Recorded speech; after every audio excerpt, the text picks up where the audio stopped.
Alors, très chers amis, si vous avez suivi la première partie, vous avez suivi la deuxième partie et voici la troisième partie. Cette troisième partie concerne l'accouchement miraculeux. Ça ne concerne pas la grossesse miraculeuse, donc cette grossesse que j'ai obtenue par la grâce de Dieu, non. La grossesse miraculeuse, c'est une vidéo que vous devez aller voir pour comprendre ces 3 vidéos. J'espère que je vais m'arrêter à 3 et que je n'irai pas à 4. Donc, la grossesse, les 3 fois diagnostiquée stérile, c'est la première vidéo qui va vous permettre de comprendre cette suite de vidéos. Donc, on a fait déjà le nombre, on a fait la première fois, la deuxième fois et là, c'est la troisième partie. Donc, la troisième partie concerne le moment où j'étais dans la salle de bloc sur le lit et que le médecin avait pris son bistouri et il a commencé par me déchirer et j'ai crié très fort. Et là, il croyait que j'avais menti, il croyait que c'est parce que j'avais tellement peur que j'avais crié. Et là, je lui dis non docteur, j'ai eu mal. Donc jusqu'aujourd'hui, je ressens toujours cette douleur. En fait, c'est resté gravé dans ma tête, cette douleur du bistouri quand il avait déchiré mon ventre et que j'avais ressenti. Je la ressens toujours aujourd'hui. Parfois, moi, je la ressens. Je me rappelle de ce moment et je sursaute toujours parce que ça revient tout le temps. Alors, le médecin dit non, on a bien mis la anesthésie, c'est machin. C'est la peur. Je dis non, c'est pas la peur. J'ai ressenti, il me dit, ok, si c'est le cas, soulevez-moi votre pied droit. Je soulève mon pied droit. Le médecin panique. Soulevez le pied gauche. Je soulève mon pied gauche. Tous panique générale. Vous imaginez? Panique générale. Il se rend compte que oui, j'ai vraiment eu mal, dont l'anesthésie n'a pas fonctionné. Pourquoi elle n'avait pas fonctionné? Ma soeur dit, bon, peut-être parce que j'avais trop peur. Je lui ai dit, mais je suis rentrée en salle, j'étais déjà apaisée. Donc, je ne sais pas pourquoi l'anesthésie n'a pas fonctionné. Alors, on a doublé la dose. Quand on double la dose, là, je ne sais plus ce qui se passe. Je crois qu'on m'avait endormi totalement. Je ne sais plus tout ce qui se passe. Mais tout ce que je sais, c'est que pendant que les choses se déroulaient, de mon côté, les choses se déroulaient également. Donc, j'étais totalement endormie, mais sauf que je combattais dans mon sommeil avec la vie ou la mort, je ne sais pas comment il faut dire, avec la mort ou la vie, je ne sais pas trop. Donc, le médecin était en train d'opérer et moi, j'ai raconté ça à mes soeurs, mais personne ne m'a cru jusqu'à aujourd'hui. Je ne sais pas si moi vraiment cru, mais elles disent que je délirais. Donc, à cet instant, je me suis retrouvée dans un noir absolu. Un noir où je commençais à m'agiter. Mais les gens ne pouvaient pas voir. Mais je crois qu'à un moment donné, la voix sortait parce que ma soeur disait que je délirais. Je délirais. En fait, je parlais, mais ce que je parlais, c'est ce que je voyais pendant que j'étais allongée et que j'étais dans ce noir absolu. Je disais, je ne me souviens plus trop de ce que je disais. Ils auraient dû enregistrer pour dire ce que je voyais parce que j'avais vu des choses. Mais ce que je me rappelle vraiment, c'est que je disais à Dieu, Dieu, j'ai vécu sans maman. Je sais ce que c'est vivre sans maman. Je ne veux pas que mon fils puisse vivre sans moi. Je veux vivre. Seigneur, je veux vivre. Ramène-moi à la vie. Parce que en fait, là où je me trouvais, je crois que j'étais peut-être à la mort. Je ne sais pas trop comment il faut expliquer. C'est ça, moi, je ne peux pas vous expliquer ça avec d'autres mots. Mais je crois que c'est comme si j'étais morte à un instant. Donc, je dialoguais avec le Seigneur et je ne voyais absolument rien. J'étais dans le noir, complètement noir. Mais sauf que ce que je disais sortait. Donc, les gens pouvaient entendre. S'ils étaient malins, ils allaient enregistrer pour me dire tout ce que j'ai pu dire là-dedans.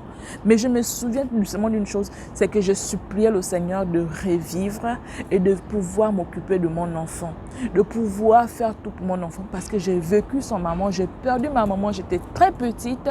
Donc, je ne la connaissais même pas, je ne la connais même pas. Et je ne voulais pas que mon fils puisse vivre cela. Donc, je suppliais le Seigneur, je veux vivre. Je veux vivre, je ne veux pas mourir. Je ne veux pas mourir. Ça, ce sont des paroles que je me souviens vraiment. Puis, ça a mis du temps. Donc, ils ont terminé d'opérer. Ils ont sorti l'enfant et j'ai perdu tellement du sang. Donc, la période là où il fallait maintenant que je me réveille, C'est cette période où tout le monde était en prière. Donc, mes soeurs étaient en prière. Tout le monde était en prière. Les médecins étaient en panique parce que je ne revenais pas. Je ne revenais pas à la vie. Donc, j'ai trémé là-dedans. Et c'est cette période-là où j'étais en train de dialoguer avec le Seigneur, où je lui disais que vraiment, je ne veux pas. Je ne voyais pas le Seigneur. Il y avait tout juste le noir. Mais je l'ai supplié de tout mon corps, de toute mon âme, de tout ce que je peux avoir pour pouvoir revivre et m'occuper de mon fils, parce que je ne voulais pas que mon fils puisse vivre toute la douleur que j'ai vécue de ne pas avoir une maman à mes côtés, de ne pas avoir ma maman à moi à mes côtés. Je ne voulais pas que mon fils puisse vivre ça. J'ai supplié le Seigneur de tout mon cœur. Et là, le noir où je me trouvais, donc je peux vous dire que j'ai passé du temps, peut-être que c'est des heures que j'ai fait dans cette période-là, parce que je vous assure qu'on a mis du temps. Les médecins paniquaient. Ah, c'est ce qu'on m'a raconté par la suite. Donc je suis restée dans cet état en train de supplier le Seigneur. Et c'est comme ça comment, à un moment donné, je commençais à avoir une toute petite lumière. Vraiment, je ne sais pas s'il faut dire, la lumière est peut-être... c'était peut-être un point, toujours un point, le point de I ou bien une graine de sable. J'apercevais cela. J'apercevais cette lumière-là de loin. Donc, tu vois un truc comme qui brille. Je ne sais pas trop comment il faut vous expliquer ça, mais j'apercevais cette lumière. Et là, je disais vraiment qu'il fallait que je témoigne sur cette histoire. Parce que quand je l'ai dit à mes soeurs ont dit que c'est l'anesthésie qui me faisait délirer. Mais moi, je dis que ce n'est pas l'anesthésie. J'avais vraiment vécu ça. Donc, j'ai commencé à percevoir cette petite lumière qui était loin de moi. Et j'allais vers cette lumière. Je ne sais pas, je ne vais pas vous dire que je marchais. Mais j'allais vers cette lumière. Je ne sais pas trop comment il faut expliquer. Je vous dis seulement que j'allais vers cette lumière. Et au fur et à mesure que j'allais vers cette lumière prenait, elle gonflait, elle prenait genre... la lumière commençait le noir commençait à se dissiper. Et puis, c'est la lumière qui venait. Et là, je me rends compte que je suis au ciel. Pourquoi je dis que je suis au ciel? Parce que je pouvais toucher les nuages. Je pouvais voir les nuages. Comme vous voyez là, le bleu avec ma chaîne, je voyais ça. Et j'avais l'impression que j'étais à l'intérieur en train de flotter. J'avais l'impression de flotter là-dedans. Donc je flottais, mais c'était toujours petit en fait, c'était pas quelque chose de grand. En fait, au fur et à mesure que j'avançais, la lumière là, je la voyais comme un nuage, donc comme le nuage comme vous le voyez là, du blanc avec le bleu, c'est ce que je voyais. Et au fur et à mesure, jusqu'à ce que je me suis retrouvée là, il y avait la lumière totalement et j'ai ouvert mes yeux. Et quand j'ouvre mes yeux, tout le monde était content. Tout le monde était content parce qu'ils se demandaient si j'allais me réveiller. Donc, quand j'ouvre les yeux, à cet instant, je comprends que le Seigneur m'avait ramené à la vie. Et j'ai béni le Seigneur pour ça. J'ai dit merci Seigneur. Merci parce que tu m'as ramené à la vie. Parce que tu savais que mon fils avait besoin de moi. Parce que tu savais que mon fils a vraiment besoin de moi. Tu savais combien de fois j'ai souffert de ne pas avoir une maman. Il y a des choses que je ne peux pas dire aux gens, que je souffrais vraiment de ne pas avoir une maman. Je ne disais pas ça à mes parents, je ne disais pas ça à mes soeurs. Mais j'ai vraiment souffert. Et parfois, cette souffrance est toujours là parce qu'il y a des moments où, quand je vais accoucher, je me dis que si ma maman était là, les autres accouchent avec leur maman. Si ma maman était là, elle allait me dire certaines choses. Donc, il y a des moments où je pense à ça. Mais ce n'est plus très fort comme avant. Donc, quand j'ai ouvert les yeux, j'ai compris que j'étais revenue à la vie. Et que le Seigneur m'avait donné une grâce de pouvoir m'occuper de mon fils. Je savais que mon fils avait besoin de moi. Et Dieu merci que le Seigneur m'avait ramené parce que, justement, mon fils a besoin de moi aujourd'hui. Parce que ça fera partie d'une autre partie de ma vie où je vais vous raconter combien mon fils a besoin de moi aujourd'hui. Combien le diable n'a pas... Il veut en finir avec ma vie et en finir avec la vie de mes enfants. Tout simplement parce qu'on l'a doublé. Tout simplement parce qu'il ne voulait pas que je sois maman. Il ne voulait pas que je puisse avoir la joie d'être une mère. Et que le Seigneur n'avait pas... Le Seigneur l'avait carrément, le Seigneur a fait en sorte que je puisse être maman. Donc, le diable avait prévu quelque chose et le Seigneur a prévu autre chose. Voilà pourquoi aujourd'hui, j'aimerais dire à certaines personnes que les réalités que les médecins peuvent vous donner, ce n'est pas la vérité du Seigneur. Un médecin peut vous dire une chose, un diagnostic. Je vous en supplie, ce n'est pas la vérité du Seigneur. Parce que jusqu'à aujourd'hui, les enfants que j'ai mis au monde, les médecins me donnent toujours des diagnostics, des maladies, mais à cause du fait que je sais que Des médecins, 3 médecins différents m'avaient déjà dit une fois que j'étais stérile et que par la suite, je finis par avoir des enfants. J'ai compris qu'il y a une réalité que les médecins donnent parce qu'ils ont une intelligence que le Seigneur leur a accordée. Mais il y a une vérité qui vient du Seigneur que les médecins ne peuvent pas comprendre, que les médecins ne savent pas. Parce que ça, c'est le domaine du Seigneur. C'est le domaine de notre Dieu. C'est le domaine de celui à qui on a cru. C'est le seul qui est capable, qui détient la vie de chaque personne. On peut dire que tu ne te restes plus que 2 jours pour vivre. Mais quand tu t'accroches au Seigneur, tu demandes au Seigneur, le Seigneur peut t'accorder plus de 2 jours. Le Seigneur peut t'accorder encore des années. Donc accrochez-vous au Seigneur pour tout. Parce que c'est le Seigneur qui sait tout. Ne vous dites pas, ok, je suis enceinte, ok, je sais qu'après 9 mois, je vais accoucher. Qu'est-ce qui te dit que tu vas accoucher après 9 mois? Peut-être que tu vas accoucher à 5 mois. Il y a des gens qui accouchent à 5 mois, où les enfants ont eu des difficultés et qu'il fallait vraiment mettre des médicaments pour qu'ils puissent grossir. Il y a des gens qui accouchent après 9 mois, comme moi.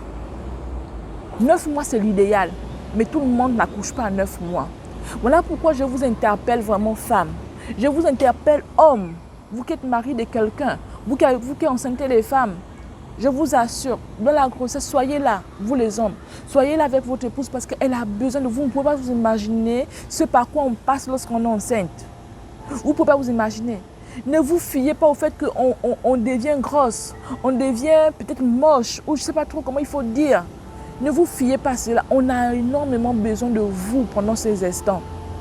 Et vous, femmes, vous savez si votre mari ne prie pas, si votre mari ne connaît pas, vous devez prier parce que c'est votre vie. Vous portez une vie en vous et vous n'êtes même pas sûr de faire sortir cette vie en vous. Vraiment, je bénis le Seigneur pour cette femme-là qui porte les grossesses et qui accouche au moment où la science a indiqué 9 mois. Et qui accouche bien. Mais ce n'est pas le cas pour toutes les femmes. Quand tu es enceinte, va vers le Seigneur.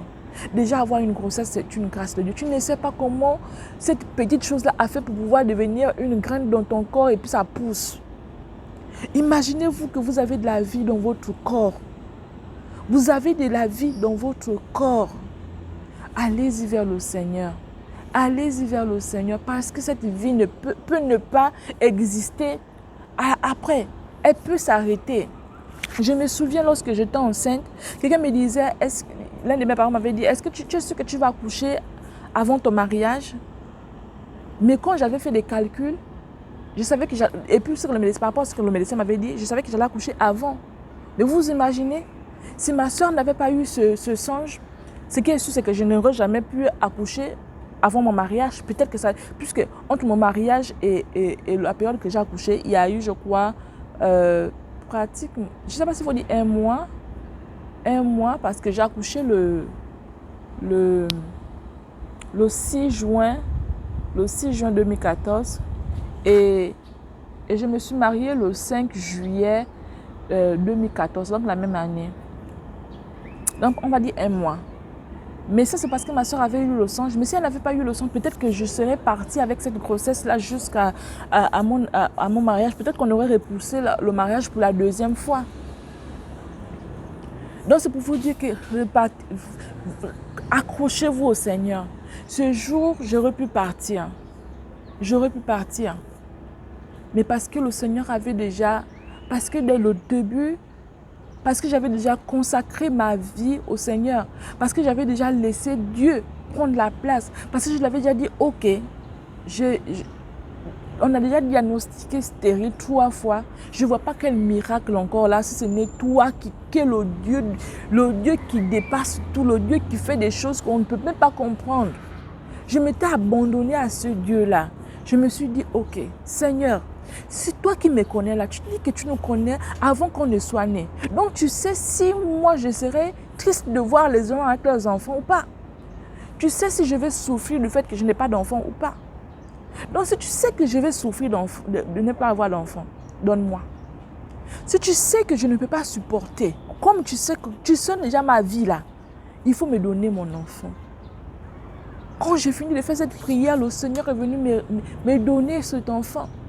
Et parce que c'est l'enfant que le Seigneur est venu me donner qui m'a accompagné jusqu'à la fin.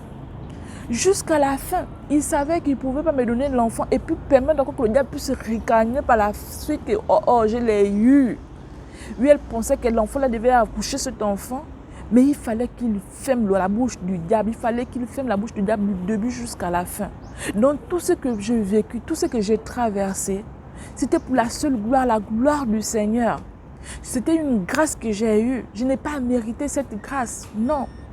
C'est parce que j'ai fait confiance en Dieu ce jour. J'ai fait confiance en Dieu. Je lui ai dit, je lui ai donné tout. Je lui ai dit tout ce que j'avais dans mon cœur. Je lui ai dit que voilà. Donne-moi mon enfant. Et il m'a donné l'enfant. Il m'a gardé jusqu'au bout. Jusqu'au bout. Même quand le diable disait que ok, tu as réussi à avoir l'enfant, je veux voir si tu vas avoir cet enfant. Le Seigneur a encore ciblé Satan. Il a encore ciblé le diable. Un jour qui était programmé pour ma mort, un jour où il y avait pénurie de carburant, c'est ce jour où j'allais mourir. Donc quand je me réveille, je reviens sur mon témoignage. C'était toujours une partie pour vous faire comprendre, femmes, que accrochez-vous au Seigneur, peu importe les moments que vous passez. C'est pour ça que je vous dis, cette chaîne vous parle des problèmes que vous pouvez vivre, mais comment vous pouvez être heureux malgré ces problèmes. Alors je reviens sur mon témoignage parce que ce n'est pas fini. Donc quand je sors de toutes ces choses, où j'ai vécu une expérience que je ne peux pas expliquer exactement, mais voici la chose. Alors je vais en salle, là où se trouvent mes soeurs avec mon fils qui sont en train de m'attendre. Et tout le monde est content de me voir. Alors on est tous contents, puis boum, quelque chose vient gâcher la joie. Un autre problème surgit encore. On appelle mes soeurs, on parle avec mes soeurs. Et là, je vois mes soeurs venir. C'est bien de connaître ses parents. Hein. Je vois mes soeurs venir. Je sens que ça, c'est fait des signes. Mais c'est des signes que nous avons l'habitude de faire toutes ensemble lorsqu'on se met à travailler sur le cas de quelqu'un qui a un problème, qui est malade et autres. Donc, facilement, je détectais ces choses. Je vois comment les choses sont en train de se passer. Ça court là, ça. Et là, je dis, hey, stop. Il y a encore quel problème? Moi, je suis leur petite sœur. Hein. Je dis, il y a encore quel problème? J'ai encore quoi? Là, je sais maintenant que finalement, il s'agit de moi, c'est plus quelqu'un d'autre. Parce que je sais déjà que donc, on m'a appelé, c'était pour moi, c'était pas pour quelqu'un d'autre. Donc, je dis, il s'agit de quoi? C'est quoi le problème? Oh là là, Dieu m'aime, je vous assure. Dieu m'aime et je sais qu'il vous aime aussi. Donc, je dis, c'est quoi le problème cette fois-ci? Et là, mes soeurs me disent, j'insiste, je dis, non, je sais qu'il y a un problème. Dites-moi. Ok, oui, c'est vrai, il y a un problème. Tu dois être transfusé. Et on doit te transfuser automatiquement parce que tu as perdu assez de sang. Et donc là, en ce moment, si on ne te transfuse pas, eh bien, tu n'es pas toujours hors de danger, on peut toujours te perdre. J'ai dit, oh Seigneur, ok, maintenant on fait comment? Souvenez-vous, mon grand frère avait dit, tout ce qui est, si on demande quoi que ce soit, s'il faille qu'on se déplume, on perd tout notre argent, et bien on va perdre cet argent. Faites tout ce qui est possible, faites tout. Je suis à votre écoute, appelez-moi, je ne peux pas venir vous trouver, mais appelez-moi pour tout, je suis là, j'attends. Donc, il faut que je sois transfusée et on dit on a besoin de 6 poches de sang. Je ne sais pas trop 6 poches de sang, ce que ça représente, mais ma soeur qui est du domaine de la santé me dit que 6 poches de sang, c'est trop. Ça veut dire que j'ai presque plus rien dans mon corps, donc il faut absolument qu'on me transfuse, sinon on me perd toujours. Alors là, je ne panique plus parce que je comprends que Dieu est là en fait. Dieu est là, il va intervenir. Dieu est là, il va intervenir. Mais il y a une chose qui me fait quand même peur, il y a pénurie de carburant. Et je ne sais pas si mes soeurs ont encore assez de carburant pour pouvoir se déplacer. Je pense qu'elles avaient un souci de carburant et là mon frère avait intervenu, il a amené les trucs puisque lui il se battait pour trouver le carburant dans chaque machin. Donc il fallait payer, comment on dit ça, soudoyer les gens. Seigneur, pardonne-nous pour ce jour. Il fallait soudoyer les gens, donc payer des gens, donner si par exemple une chose coûte 500, il faut donner peut-être 10 000 pour pouvoir obtenir la chose. Comme ça, comment ils ont fait pour avoir le carburant. Donc le carburant déposé dans les bidons qu'il fallait donner un peu à ses soeurs parce que toutes mes 2 soeurs étaient véhiculées. Donc il fallait donner un peu peu à l'autre et un peu à l'autre. Et à un moment, ils ont dit, bon, ok, au lieu d'avoir plusieurs véhicules, on va tout juste mettre dans un seul véhicule. Je rappelez-vous que quand je vais accoucher, je n'avais rien sur moi. Donc, ce jour-là, ma soeur s'est battue. Bon, donc, l'une a couru dans un magasin où ça coûte hyper cher pour aller acheter les vêtements parce qu'ils savaient que l'enfant devait naître, pour aller acheter les vêtements de l'enfant. Donc, ils ont acheté le nécessaire sur le champ. L'enfant avait déjà son trousseau, tout pour lui à la maison. Donc, puisque j'étais sortie en catastrophe, je n'avais pas pu penser à prendre quoi que ce soit. Donc, mes soeurs sont allées acheter des trucs aussi automatiquement pour pouvoir habiller l'enfant là-bas à l'instant. Et c'est comme ça que moi, quand on parle de mon sang, que je n'ai plus le sang et tout, qu'il fallait que je sois transfusée. Donc, l'une d'entre elles, celle qui a fait le rêve, va à la banque de sang pour aller prendre, je crois qu'on achète, oui, on achète le sang. Donc, ou bien on paye, je ne sais plus trop. Je ne suis pas française. Donc, elle va, pardon, elle va pour pouvoir prendre le sang. Je ne vais pas dire, je ne sais pas si c'est payé ou acheter. Et quand elle y va, eh bien, il y a la queue. Mais elle a une urgence parce qu'on dit qu'automatiquement, on doit vite me transfuser avant que. Il y a une urgence. Donc, elle arrive, il y a la queue. On commence à appeler, est-ce qu'on a un parent là-bas? Je vous assure, les amis, il y a un truc que ma tante m'a toujours dit. Ayez des parents partout. Ayez des enfants. En tant qu'enfant, si vous êtes des enfants, vous qui êtes nombreux dans vos familles, travaillez partout dans tous les secteurs parce que si vous avez un problème en rapport avec l'éducation nationale, celui qui a l'éducation nationale s'occupe. Si vous avez un problème en rapport avec celui qui est là-bas s'occupe. Et si vous avez un problème avec les finances, ceux qui sont aux finances s'occupent parce que ce sont eux qui ont des vraiment, il faut avoir des gens partout. Donc, c'est pour vous rappeler que vraiment, ayez des gens partout. Alors, on a commencé à appeler des amis, des connaissances qu'on a au niveau de la banque de sang qui pouvaient nous aider dans ce cas précis, qui me connaissaient et qui connaissaient mes parents, ou même qui ne me connaissaient pas mais qui connaissaient mes parents, mes soeurs, qui pouvaient nous aider à avoir ce qu'il fallait. Donc, à cette heure, quand ils arrivent, on leur dit, on peut pas, on a trouvé quelqu'un, mais la personne est butée dans le sens où on lui dit qu'on ne peut pas te donner 6 poches de sang parce qu'il n'y en a pas assez. Et puisqu'il n'y en a pas assez, on ne peut pas me donner 6 poches de sang, on peut me donner seulement 3 poches de sang. Ma soeur a commencé à s'asseoir au sol, pleurer comme si c'était un malheur. Un malheur, ma petite soeur va mourir si je n'ai pas les 6 poches de sang. Donc, elle a eu 3 poches de sang. On lui a donné 3 poches de sang. Donc, elle est là-bas venue, là-bas vite donner les 3 poches de sang en attendant qu'on trouve les autres 3 poches de sang. Donc, il y a une dépose de 3 poches de sang. Donc, automatiquement, on me transfuse et puis elle repart pour pouvoir supplier les gens s'il faut payer vraiment. Mais il n'y en avait pas assez et comme il n'y en avait pas assez par rapport à mon groupe sanguin, il n'y en avait pas assez et il y avait plusieurs personnes qui demandaient cela. Je ne sais pas comment elle a fait, mais Dieu est merveilleux. Je vous assure, j'ai eu mes poches de sang. J'ai eu mes poches de sang. Et j'étais enfin libérée de cette mort. Cette mort, je ne sais pas s'il faut dire certaine, selon le diable. J'étais enfin libérée. Donc, j'ai eu mes poches de sang. Je ne sais plus trop si on m'avait finalement perfusé les 6. Je crois qu'on avait fait tout juste moins de 6 et c'était juste. Donc, je crois qu'elle avait eu tout juste les 3 poches de sang parce qu'on ne l'avait pas accordé plus. Et les 3 poches de sang suffisaient. Donc, Dieu avait encore intervenu. Donc, je n'avais pas eu mes 6 poches de sang. Sauf si je me trompe, mais je crois que c'était ça. Je n'avais pas eu les 6 poches de sang, j'avais eu les 3 poches. Le Seigneur avait vraiment intervenu.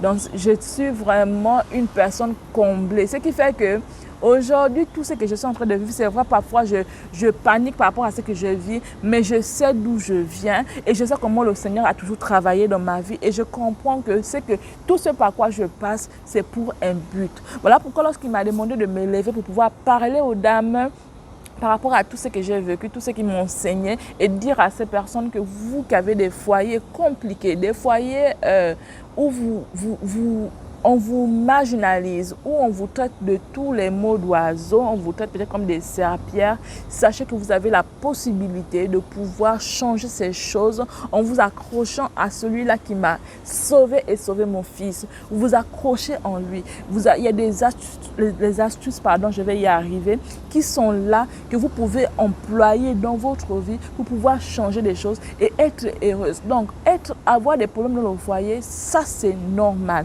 Mais maintenant, être heureuse par rapport à ça, ça dépend du Seigneur parce qu'il n'y a que lui seul qui connaît comment il va mettre le pansement, son pansement dans votre vie de telle sorte que la douleur qui arrive, qui frappe à vos yeux, qui frappe à votre visage, qui frappe à votre fort intérieur, à votre personnalité, à tout ce que vous êtes, vous bloquez cette douleur-là par la main puissante du Seigneur. Vous la bloquez. Et ça, c'est ce que je vous enseigne sur cette chaîne. Donc, si vous n'êtes pas déjà abonné, abonnez-vous parce qu'on parle de ça. Et c'est pas tout, hein. On ne parle pas seulement de ça, mais on parle également des enfants difficiles. Je vous ai dit que le diable, il dit il revendique toujours les choses dans ma vie.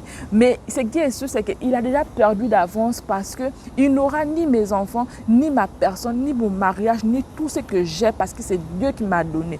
Tout ce que j'ai aujourd'hui, c'est Dieu qui m'a donné. Je n'ai jamais fait, depuis que j'ai compris que ma vie dépendait de lui, je vais vers lui. Même quand je fais des choses où je n'ai pas demandé au Seigneur. Par la suite, je demande pardon et je lui dis, Seigneur, arrange.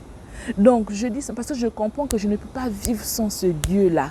Je comprends que ma vie sans lui, c'est rien du tout. Donc, je m'accroche à ce Seigneur et je t'invite, toi également, à t'accrocher à lui. Parce que si je te raconte ce par quoi je passe en ce moment, tu ne peux pas résister.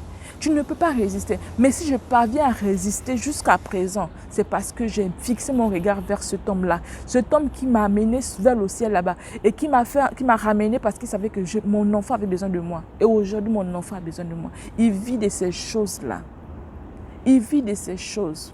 Ça ne s'est pas arrêté là. Le diable a continué, il a poursuivi. Et ça fera l'objet d'une autre série de mon témoignage. Aujourd'hui, c'était la série en rapport avec l'accouchement de cet enfant. Alors, la prochaine fois, je vous parlerai de la série en rapport avec la vie maintenant de cet enfant. Après l'accouchement, qu'est-ce qui s'est passé? Et qu'est-ce qui se passe aujourd'hui? Comment le Seigneur travaille sur cet enfant? Tout ce que je peux vous dire, c'est que cet enfant vit par la grâce de Dieu. Parce que tout ce qui se passe en ce moment, c'est vraiment horrible. Moi, la mère, j'en souffre énormément. Mais mon fils, c'est un enfant de Dieu. Il témoigne, il parle tous les jours du Seigneur. Il parle du Seigneur parce que sa vie est attaquée par l'ennemi. Mais ce qui est bien, comme dit la parole de Dieu, le malheur atteindra toujours le juste. Mais il trouvera toujours un moyen pour nous en sortir. Sur ce, je vous aime. Abonnez-vous et on parlera de tous ces problèmes. Vous aurez l'histoire de mon fils après la naissance plus tard. Ce qui est sûr, c'est que abonnez-vous pour ne pas rater. Alors, à la prochaine. Bisous.